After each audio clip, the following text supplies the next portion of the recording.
आप देख रहे हैं नेक्स्ट 9 न्यूज़। एक खबर सामने आई थी जब बताया जा रहा था कि प्रशांत किशोर को एक बहुत बड़ी जिम्मेदारी दी जाएगी, लेकिन अब खबर सामने आई है कि जिम्मेदारी दी तो जाएगी, उनकी रिपोर्ट सौंपी तो जा रही है, लेकिन इस पर बड़ा फैसला सिर्फ और सिर्फ सोनिया गांधी का होगा।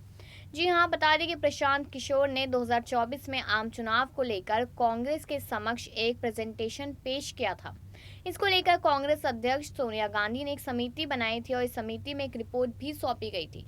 उनका कहना है कि मेरे अकॉर्डिंग अगर चुनावों में चला जाता है, कांग्रेस मेरी बातों को मानती है, तो शायद हो सकता है कि 2024 के चुनावों में कहीं ना कहीं यहाँ पर सीटें निकल आए कांग्रेस की, क्योंकि जिस तरीके से हम देख रहे हैं कि बार बार सत्ता में बीजेपी का आना, वही यूपी में योगी सरकार का आना और बाकी जगहों पे भी बीजेपी का भारी बहुमत से जीत जाना और कांग्रेस का हर जगह से सुपड़ा साफ हो जाना, तो इसी चीज को लेकर प्रशांत किशोर अब कांग्रेस का हाथ थामना चाहते हैं।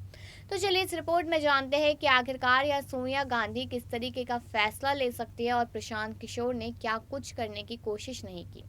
बता दें कि चुनावी रणनीतिकार प्रशांत किशोर इन दिनों सुर्खियों में है, क्योंकि पीके की कांग्रेस में एंट्री की अटकलें तेज है। 2024 लोकसभा चुनाव से पहले उनके द्वारा कांग्रेस के लिए जो रोड मैप तैयार करके दिया गया है, उसको लेकर बड़ी जानकारी सामने आई है। हाल ही में प्रशांत किशोर ने 2024 के आम चुनावों को लेकर कांग्रेस के समक्ष एक प्रेजेंटेशन पेश किया था। इसको लेकर कांग्रेस अध्यक्ष सोनिया गांधी ने एक समिति बनाई थी। अब इस समिति ने अपनी रिपोर्ट भी सौंप दी है। सोनिया गांधी ने उनके आवास पर समिति के 2 सदस्य केसी वेणुगोपाल और प्रियंका गांधी वाड्रा ने मुलाकात की और उन्हें रिपोर्ट सौंपी। अब पीके की कांग्रेस में एंट्री पर फाइनल सोनिया गांधी ही करेगी।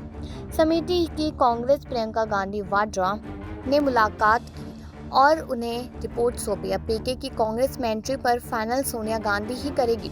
समिति की सदस्य प्रियंका गांधी वाड्रा, केसु वेणुगोपाल, रणदीप सुरजेवाला, पी चिदम्बरम, अंबिका सोनी, जयराम रमेश और मुकुल वासनिक ने प्रशांत किशोर के सुझावों पर एक विस्तृत रिपोर्ट में अपनी राय प्रस्तुत की है। सूत्रों के मुताबिक ज्यादातर सुझाव व्यवहारिक और उपयोगी पाए गए हैं। साथ ही ये संकेत दिया है कि पार्टी के वरिष्ठ नेता प्रशांत किशोर और पार्टी में उनकी भूमिका के बारे में अलग अलग विचार रखते हैं। कुछ नेताओं ने यह भी कहा है कि अगर प्रशांत किशोर औपचारिक रूप से पार्टी में शामिल होते हैं तो कुछ क्षेत्रीय दलों के साथ उनके संबंधों से कांग्रेस को फायदा हो सकता है, लेकिन उन्हें पार्टी में शामिल करना एक बड़ी चुनौती है। उनकी सक्रिय भूमिका कई नेताओं को असहज कर सकती है।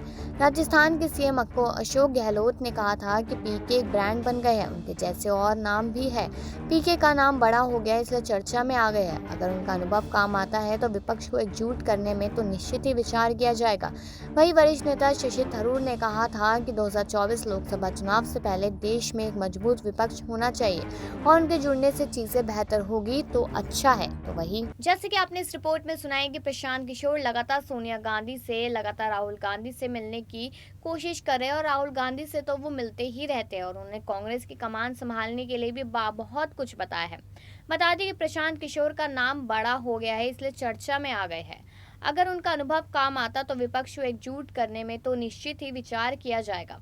बता दें आपको कि अगर वो उनकी प्रेजेंटेशन को फाइनल किया जाता है, यहाँ पर सोनिया गांधी बड़ा फैसला लेती है और वो पूरी तरीके से प्रशांत किशोर के पक्ष में होता है, तो कहा जा सकता है कि आने वाले टाइम यानी 2024 के चुनावों में हो सकता है कि सिर्फ और सिर्फ विपक्ष जो है बहुत ज़्यादा स्ट्रांग बन जाए और यहाँ पर पूरी तरह से टक्कर देता हुआ नजर आए बीजेपी को।